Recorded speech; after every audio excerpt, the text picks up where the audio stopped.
The exopolitical state of the planet heats up with Ukraine and Israel-Palestine. An interview with Marzulli on the Nephilim, Ooparts, Reptilians, and how that applies to events in Israel-Palestine.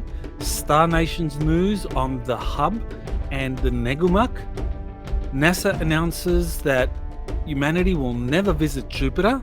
Ancient tunnels under the Gaza Strip date back to Sargon of Akkad. There's the Hollywood Disclosure Alliance. Is it genuine disclosure or another CIA Psyop? The AARO office creates a portal for government, military, and corporate whistleblowers to disclose UFOs. A meme on the deep state controllers being magicians. The Pentagon Press Conference on UAPs announces its reporting tool. David Grusch calls out the AARO Director. The AARO Director is about to be replaced, and we have the 30th and 31st nations to sign on to the Artemis Accords. You are listening to Exopolitics Today with Dr. Michael Salla, your source for the uncensored truth regarding the human, extraterrestrial, global, and political agenda. Click the like button and subscribe to this channel. And now, here's Dr. Michael Salla. Welcome to Exopolitics Today, the week in review for November 4th. There definitely were a lot of events this week that are newsworthy. So I started the week with the announcement for my next webinar, which is going to be called the Exopolitical State of the Planet, the Ukraine and Israel-Palestine Wars, Manufacturing World War II, the Battle Over Consciousness, and Extraterrestrial Disclosure. That's going to be held on November 25. I'm going to do a deep dive into the exopolitical dimension behind current world events. And so you're going to get to see exactly how it is that ETs, ancient artifacts, factor in to these events that are happening all over the planet and what it means for disclosure and the rise of consciousness on the planet. So you can join me or sign up for November 25. Just visit exopolitics.org. Okay, so here's a roundtable discussion I did with other members of the Galactic Spiritual Informers Connection, where we talked about the conference, the very successful GSIC conference held in Orlando, Florida, from October 20th to the 22nd. You can get a recording of all the presentations. They will be made available. I'm not sure when that will be done, but they will be made available on the GSIC website. And you can get a kind of preview of what it was that everyone discussed by just visiting or watching this particular YouTube. So the Galactic Spiritual Informers Connection Conference. And again, for the links, just go to my Twitter feed, twitter.com. I don't know when they're going to change it to x.com, but twitter.com/Michael Salla. Okay, here's an interview I did with the always interesting Marzulli. That was on Nephilim, Ooparts, Reptilians, and the Israel-Palestine conflict. So LA has specialized in focusing on the Nephilim and Ooparts, these ancient, out of place artifacts that are very suggestive of ancient civilizations and giants. Now, LA focuses on giants that were described in the Old Testament as cannibals, as going against the word of God or Yahweh, however you want to describe it. And, there were lots of wars and battles, David and Goliath, hunting the Moabites and the Anakites and all of that stuff. So LA kind of like does look at the giants as the progeny of the Nephilim. My perspective on the giants is that they were good guys and bad guys, just like humans. And the good ones, they really aren't well represented in the Hebrew scriptures. And that's probably not a surprise if you take the perspective, which I do, that Yahweh was one of the one of the Anunnaki, that he was in fact the chief sky god Enlil. And the Anunnaki were very competitive with one another, very jealous gods, just as described in the Old Testament.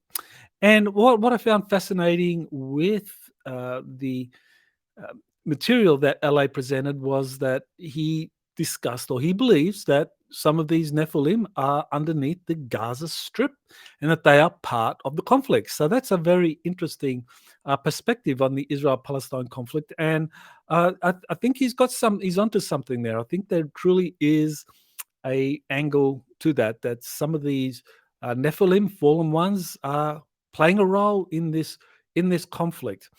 And of course, my perspective on the Israel-Palestine conflict is that it's, we shouldn't look at it as a binary conflict. On the one hand, you have the Palestinians, Hamas, and on the other hand, you have the Israelis. But I think there is a distinct third party which is manipulating both sides. So that's something we discuss in that particular interview. So you can watch that. Just go to exopolitics.org. So here's the latest. This is the second Star Nation News update from Elena Danaan. And she talks about developments in our solar system and beyond from the perspective of the Galactic Federation of Worlds and extraterrestrial disclosure. So she talks about the hub.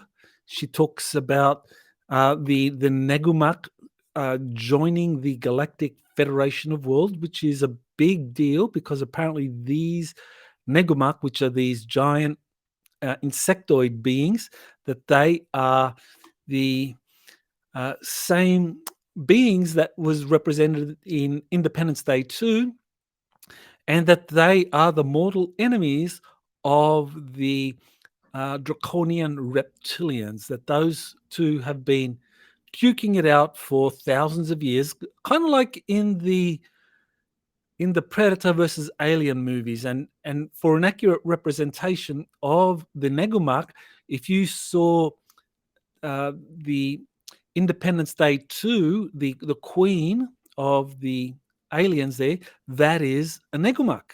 So they apparently have joined the Galactic Federation, and so they are now on the side promoting freedom and the kind of like combating the tyranny of the deep state and the draconians.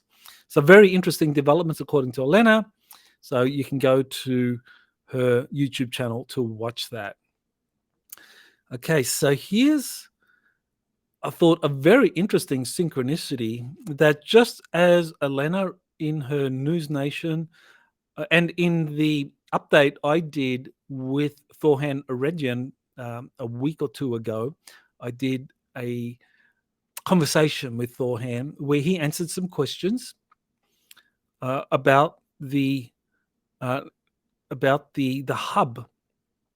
Actually, that's something that we've covered in some interviews, conversations, and so the hub is being constructed around Jupiter in the atmosphere, and it's going to take another 2 to 3 years apparently to complete. But lo and behold, just as you have this information coming from Elena Danaan saying that the hub is going to be completed as a diplomatic and trading and place for tourism for humans wanting to work with extraterrestrials just above high above Jupiter, that you have this announcement saying that NASA announces that humans will never visit Jupiter.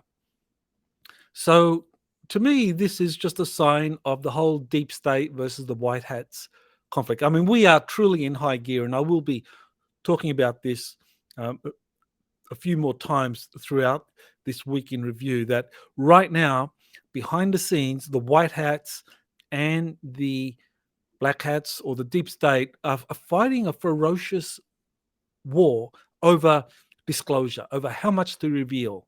I think the white hats want to get as much out there as possible because they want to prepare humanity for what's coming, because what's coming cannot be stopped.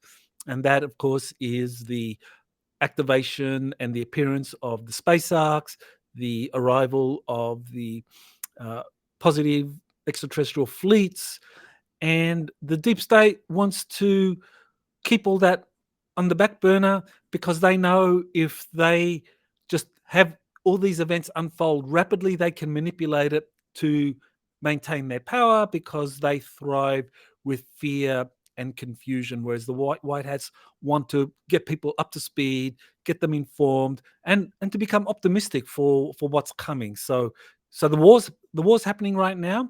The hub is one of these projects that would bring great hope and optimism about the future. So the deep state wants to quash that. And the way they do it is to say, well, NASA announces that we will never visit Jupiter. Not possible.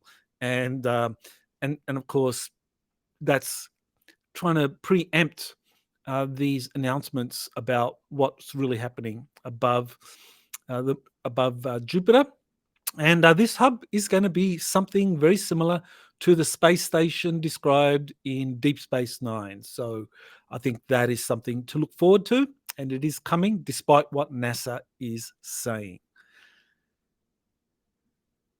Now, here's a fascinating mainstream article that points to some of the tunnels under the Gaza Strip dating back thousands of years as far as Sargon of Akkad. So Sargon of the Akkadians, he was the one that established the Akkadian Empire that took over from the Sumerians, and they began building tunnel systems and mining.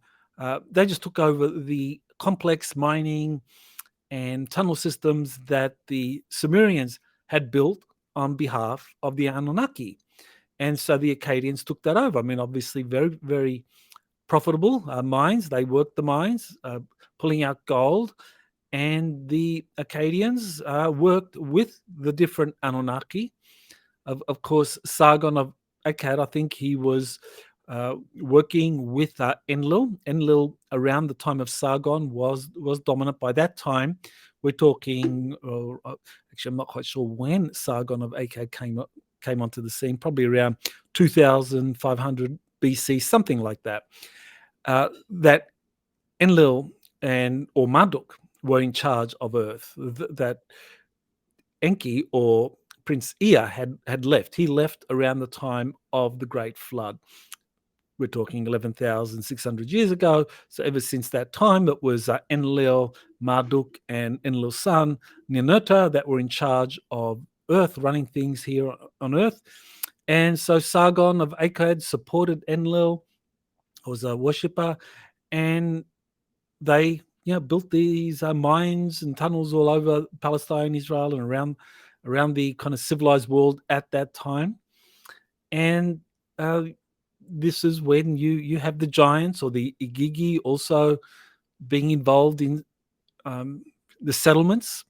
That's where you have in the Old Testament describing the battles between the giants or the Nephilim and the ancient Israelites. So this is fascinating that this article came out supporting that there are ancient tunnels under the Gaza Strip. And I thought that was very interesting because it does support what L.A. Marzulli was claiming, that right now under the Gaza Strip, some of these Nephilim, some of these ancient giants are working with one of the sides in this conflict to perpetuate it. And as to who their loyalty lies to, I think a lot of them are loyal. These giants probably under the Gaza Strip are probably loyal to the Enlil faction. So fascinating development there. Okay, here's something fascinating that has just been announced. This is the Hollywood Disclosure Alliance, which has just been launched, involving a number of Hollywood celebrities, directors, producers, networkers, and they believe that Hollywood can play a positive role in disclosure. And certainly that's true. I mean, Hollywood stars, I mean, you have people like Goldie Hawn recently getting in the news for their extraterrestrial contacts. Shirley MacLaine, her book Out on a Limb talked about extraterrestrials. So there have been a long line of Hollywood celebrities that have talked about extraterrestrials and contact. But by and large, Hollywood has been part of the psychological warfare program that's been waged against disclosure. That the CIA, we know from the Robinson panel dating back to January of 1953, that the Robinson panel issued a report called the Durant Report, and that it recommended that the entertainment media industry debunk the flying saucer information. So right there, you have it in black and white how the entertainment industry, including Hollywood, radio as well, uh, news, television, and so forth, that their job was to put out this propaganda that flying saucers were not real, or that they ridiculed the phenomenon. They said that the real threat from flying saucer reports was that foreign enemies could manipulate the public's gullible belief in flying saucers, and that posed a national security threat. And it's very interesting, if you think about it, that back in 1953, the CIA arranged for the Robertson panel to put out this report saying that when it comes to flying saucers or UFOs, that it wasn't that the UFOs were a national security threat. It was the public's gullible belief in these flying saucers being extraterrestrial that made them a national security threat, because the Soviet Union could manipulate that to the detriment of the United States. And now we've got a 180.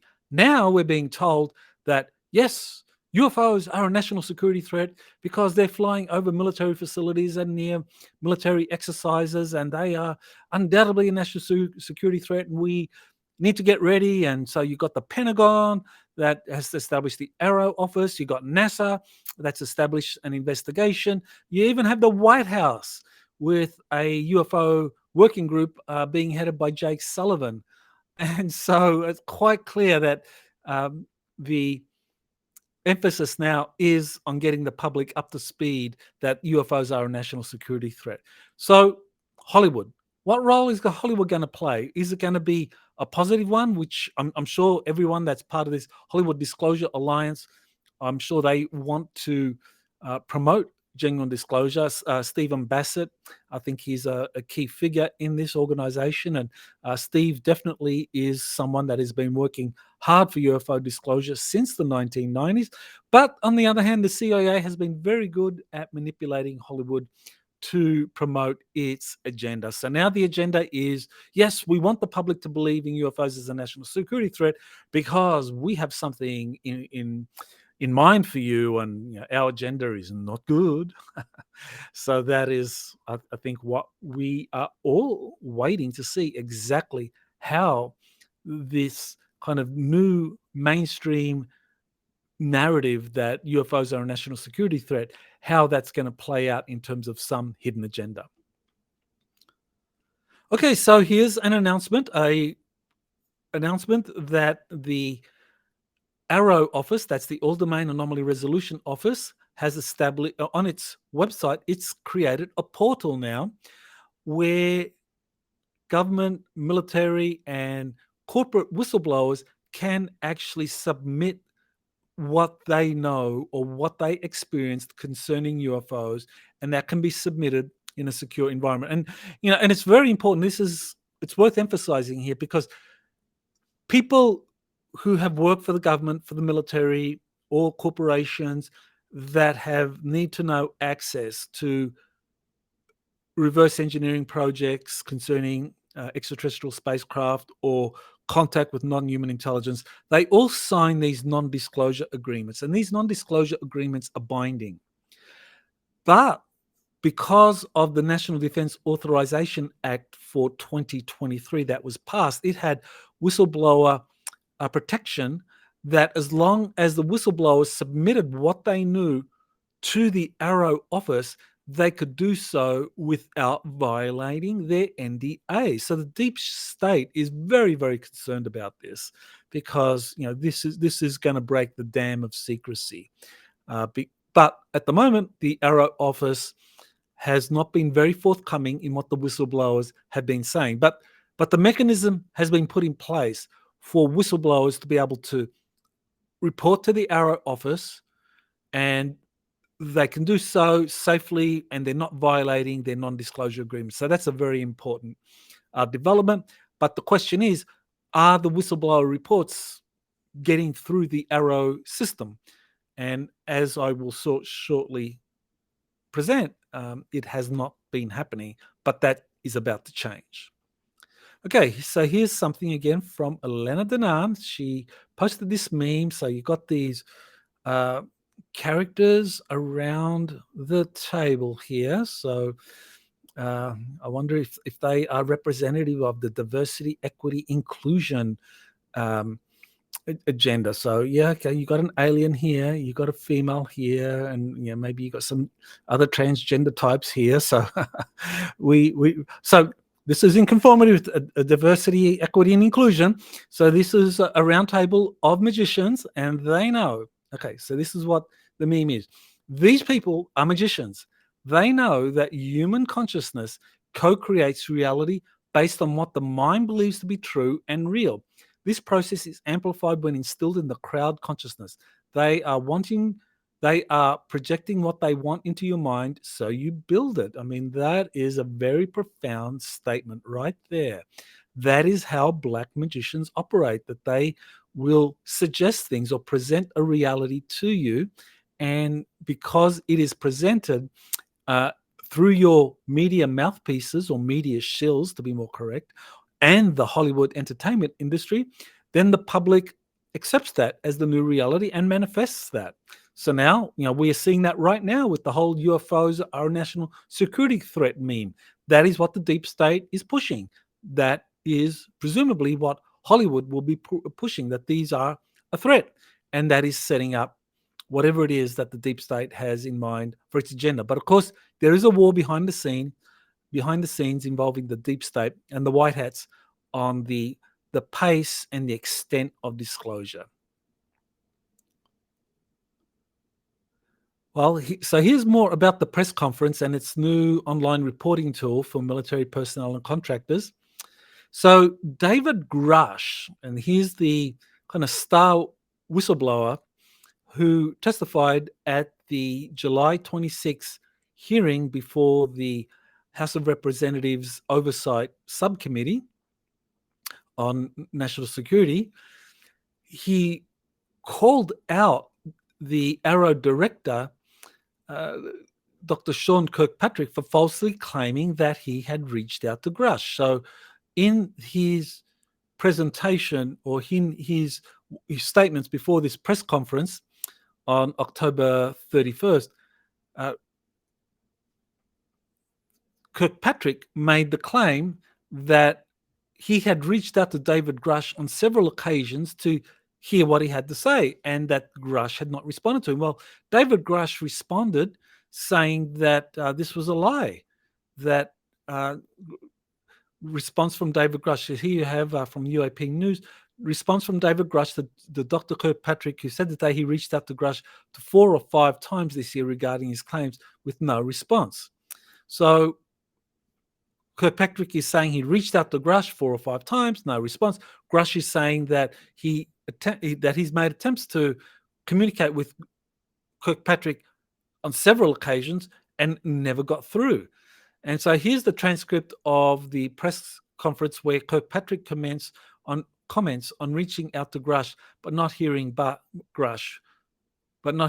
which Grusch denies. So there you have a example of how the AARO office is not working as it was intended.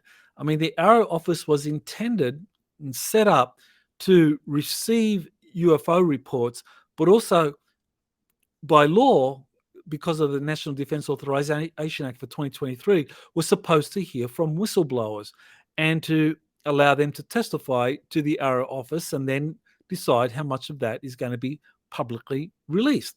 Well, here you have an example of that system not working, because Sean Kirkpatrick, the current head of the AARO office, is giving people like David Grusch the runaround. And so how many other whistleblowers have approached Sean Kirkpatrick, and he's just simply not acknowledging them, or he's not following up with phone calls to hear from them. So it shows that the AARO office at the moment under Sean Kirkpatrick is not working as it was intended by law. And that's very important. So more on that soon. All right, so here's a roundtable discussion I did with Tony Rodrigues, Elena Danaan, Alex Collier, and myself the day after the Galactic Spiritual Informers Connection Conference. So this was on October 23rd. So it was just released, and we discussed remote viewing, and it is well worth watching. Now, it begins with Tony Rodrigues, who talked about his experiences in being trained as a remote viewer when he was 10 years old. He was taken to this location in right next to China Lake called Inyokern, and he was subjected to MK Ultra and tortured, and that there were other children like him that were being tortured but trained in remote viewing. So someone had the bright idea that, children are gifted, or children, if you put them through this MK Ultra routine, you can enhance whatever natural abilities they have for remote viewing and get them to produce good results for you through whatever protocol and mechanisms you've developed for remote viewing. So Tony Rodrigues, he explains what happened. He explains that he went to Inyokern and took video and photographs of some of the buildings that he had previously described. So, people are always saying, well, where's the evidence supporting all of this? So Tony Rodrigues, he had gone on the record way back in 2016 in our initial 5-part interview series, and he talked about what happened at Inyokern. But since then, he's elaborated on that extensively. So here he went a couple of weeks before the GSIC conference. He went to Inyokern, and lo and behold, some of the very buildings that he remembered being held in captivity and being tortured in, and where he was instructed and trained in remote viewing, were still there. So that was very emotional for him to take those photos and video and present that at the conference. So here we discuss his data, and remote viewing was not just taught to adults, in a way that is described in the kind of like declassified FOIA information on Project Stargate and Grill Flame and so forth. But there was also a secret or classified program involving some people involved in the founding of these remote viewing protocols, in subjecting these kids to this kind of MK Ultra, but training them in remote viewing. So very disturbing. Now, this is where we get into a discussion with Elena Danaan, Alex Collier, and myself about remote viewing, because Tony, he found documentation saying that there is a way to shield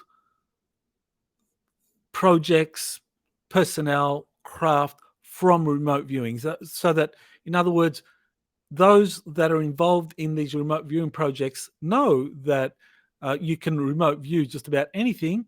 But of course, they were very concerned about, well, what if the Chinese or the Russians are remote viewing our sensitive projects? Is there a way to shield our technologies from them? And sure enough, they developed technologies for being able to do that. And so Tony Rodrigues found documentation showing that you can actually shield targets from remote viewers, which sounds logical. And Elena Danaan says that, this happens all the time with the Galactic Federation, that they actually create these shields around their ships because they know that people, humans and others, draconians, others, can spy using remote viewing. But there are ways to shield your craft, your sensitive facilities from remote viewers. Now, this is very interesting because we discuss the Farsight Institute claims that their remote viewers can break through this shielding. I did an interview with Dr. Courtney Brown about a year ago, and I brought up the case of Ingo Swann, where Ingo Swann was remote viewing these aliens on the far side of the moon, and Ingo Swann was up there. And the aliens saw Ingo, and he just skedaddled out of there. He just got out really quick because there was danger. And the handler, the CIA handler, said, "Yeah, that was a good thing because you could get hurt by these aliens if they follow you back or they see you." Now, according to Dr. Brown and the Farsight Institute, that is the old way of doing things, that they can break through whatever safeguards, whatever protocols, they can get in the face of the aliens and remote view them and interrogate them. And that's a major claim. I don't know of any other remote viewing project that makes that claim. And I have spoken to others. The crypto viewing, Dick Allgaier, he on this issue, I believe that if there's any kind of threat or danger, it's like get out of there. So is this true? Is this real? Can Farsight, unlike many other remote viewing projects, break through whatever shielding or whatever kind of like mechanisms aliens have to present or prevent humans from remote viewing them? Can they do that? According to Elena Danaan, they cannot. And according to this document that Tony Rodrigues dug up, that there is in fact a shield that can be used to protect oneself or one's targets from remote viewing. So, this raises the question, well, what is happening then? We have a lot of these Farsight projects ostensibly showing these extraterrestrials kind of like unwillingly being interrogated or being remote viewed. Is that real? Is that deception? So very important question.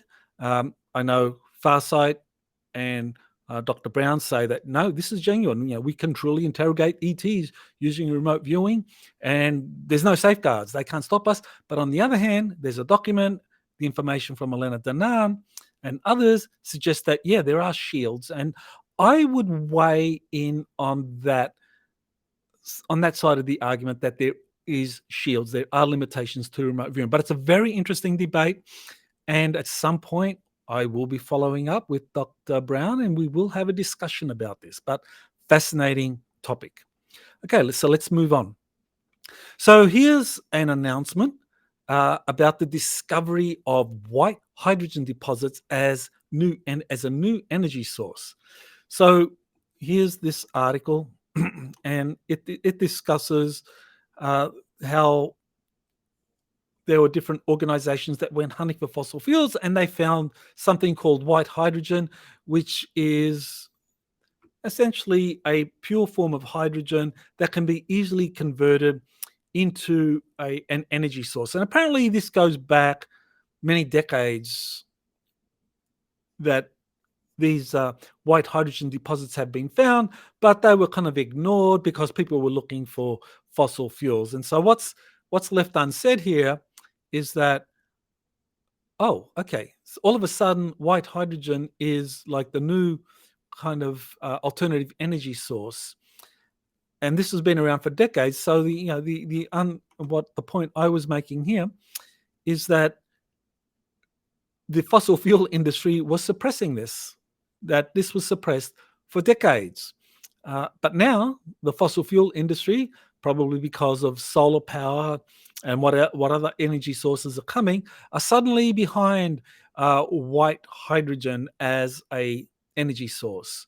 So very interesting that you can have the fossil fuel industry suppressing certain types of alternative energy for decades, but then a day will come and this alternative energy is rolled out as like something new, but in fact it's been around for decades but was suppressed. But now white hydrogen is the new energy source, and so they are going to apparently move forward and start developing hydrogen-powered cars. So, that's going to be very interesting.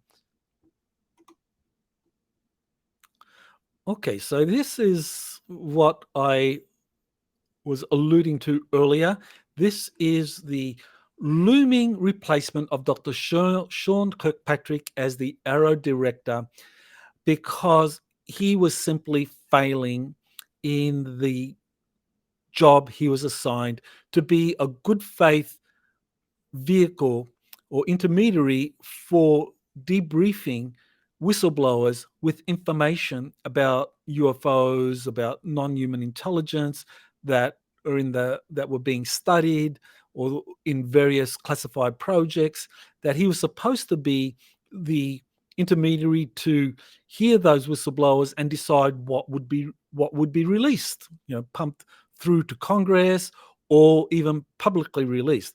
But he was failing in that. I mean, he was criticizing whistleblowers like David Grusch.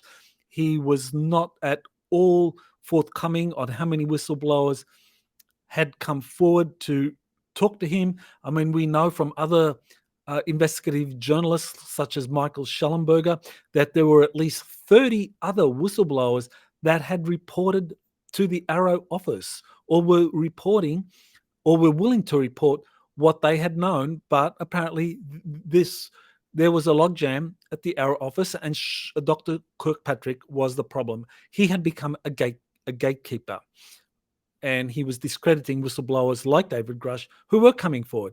So because of a backlash, well, a public backlash, but I think more importantly, because white hats in the system had lost faith in Kirkpatrick, because I think Kirkpatrick, he was put in a sensitive position, to be fair to him, that I think you have this struggle between white hats wanting the disclosure process to go forward, that put in place the reporting mechanism. They put in place the National Defense Authorization Act for 2023, where whistleblowers were given protection to come forward and to disclose what happened regardless of their non-disclosure agreements. But on the other hand, the black hats wanted to suppress all this. So I think Kirkpatrick was put in that position. The black hats were very happy with him, or the deep state were very happy with him, but the white hats set up the system. So they set up a system that could be very important for having whistleblower claims come through the system so that they could report to the AARO Director, and those reports could eventually be reported to Congress, and then they could be released into the public arena. But Sean Kirkpatrick was put in place by the deep state. But I think this was what the white hats agreed to, because they wanted the process, they wanted the reporting process to be set up. So now AARO has its website. Now the reporting process is there for whistleblowers. So everything is set up. So now it can be, bye-bye, Kirkpatrick. We don't need you being a gatekeeper anymore. And he's going to be replaced. And I think the new person replacing Kirkpatrick will be much more forthcoming on what is going to, or what the whistleblowers have been revealing. So this, I think, points to once Kirkpatrick goes and his replacement is in place, then I think we are going to see much more coming forward. Okay, so here's another announcement important about the Artemis Accords. The Netherlands and Iceland are the latest signatories to the Artemis Accords. That brings the total to 31. In my last announcement, Germany had joined. So these accords are important because they acknowledge the primacy of the United States Space Command and NASA in organizing spacefaring nations to safely explore, exploit, and colonize space. So that is very significant because it is consistent with claims that were made in 2021 that agreements had been reached with different galactic organizations, the Galactic Federation of Worlds, the Andromeda Council, the Ashtar Command, the Council of Five, that the United States Space Command was put in the leadership position for organizing the space affairs of our planet. So that was what was revealed in 2021. And what we have now with the growth in popularity of the Artemis Accords, we have corroboration for those claims. And I think that is something that needs to be acknowledged, that this supports the claims that Space Command has been made the primary point of contact for galactic civilizations in terms of the spacefaring activities of all the nations on Earth. But China and Russia were unhappy with that decision that was made in 2021. And so you can read about that if you go to my book, Galactic Federations, Councils and Secret Space Programs, and also Elena Danaan's book, We Will Never Let You Down, where we talk about these Jupiter Accords. And China and Russia were very unhappy with this.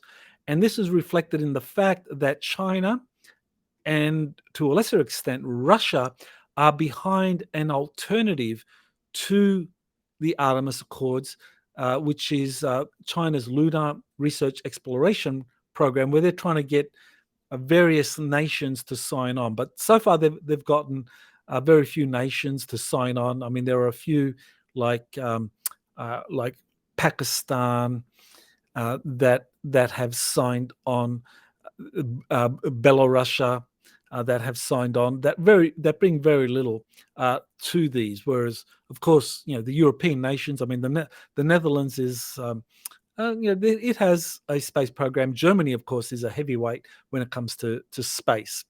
So this, I think, is very good news. The Artemis Accords are growing in popularity and strength, and it does cement the United States and Space Force and Space Command in particular in this leadership role. And I think that's a good thing. I think we do not want China to be a leader when it comes to space, because China, unfortunately, its political system is totalitarian. And we don't want that. We don't want those values to be what is exported into space. And certainly, I think while we can be critical of certain US policies around the world, I think as far as space is concerned, I think the Artemis Accords and Space Command, I think they want to establish things on a good foundation, a proper foundation. I think the Star Trek model is a good one. And so I think the Artemis Accords deserve support. Now, this was very revealing. This came out on November 3rd. There's an article here in the debrief that reveals that the United Kingdom, just like Australia and Canada, is not pursuing the UFO UAP issue seriously. Unlike the US, where there are multiple entities investigating UFOs. As I said, there's the Pentagon, there's NASA, and even the White House all have investigations into UFOs. So why is it that the United States are taking UFOs seriously, have multiple investigations, but the United Kingdom, Australia, Canada are not taking this issue seriously? Well, I think the answer is that those nations are still under the control of the deep state as far as the UFO issue is concerned. That in Britain, Australia, Canada, and New Zealand, that's also part of the Five Eyes nations, that the deep state, the black hats, are in control of the UFO issue. They don't want it to get out because they want to hold on to this strategy of the deep state, which is to keep all the UFO information kind of hidden for as long as possible, because that way they can maximize confusion, uncertainty, and fear when everything is released. So if you do it all at once and dump all the information at once, extraterrestrials are here, and they got to have these incredible technologies. We don't know what their agenda is. And if you disclose all of that in a very rapid way, in a way that confuses and creates the fear factor, then you can manipulate the general public. And I think that's what the strategy is of the deep state. And they're not just doing it in the Five Eyes countries, aside from the US. They're doing it in other countries as well, keeping all the UFO information on the back burner. But in the United States, the white hats do have a lot of influence. I mean, they are pushing the envelope. They are pushing this issue forward, despite the deep state's efforts to keep all of this under wraps. I mean, we have these multiple investigations in the US. We also have Congress passing legislation, and this 2023 UAP Disclosure Act. I mean, it is important. It is significant because it sets up the process that the white hats want for revealing everything. Of course, the deep state controls the personnel that are put in place, but that's to start with. Once you have the mechanism set up, once this UAP Disclosure Act for 2023 is passed and it appoints a 9-person review board, then the deep state will try to manipulate it. But the white hats, once it's all set up, then they can arrange to have their people put in positions, just like they are doing now with Sean Kirkpatrick, who is a deep state appointee. But now the process has been set up. They're going to replace him, and they're going to have a white hat come in. So you can expect a white hat to become the new AARO director. And I think this is the process that we're watching in the United States, because the white hats want to reveal to the American public and the world, prepare them for what is happening concerning the extraterrestrial visitors, concerning all of these issues that are very important to prepare the public for what's coming. The deep state is doing the opposite. They, as I said, they want to keep all of this kind of secret because that suits their agenda. Well, that is it for the week in review for November 4th. As I said, there will be a webinar on the exopolitical state of the planet for that I'll be doing on November 25. So just go to exopolitics.org to learn more about that and to register.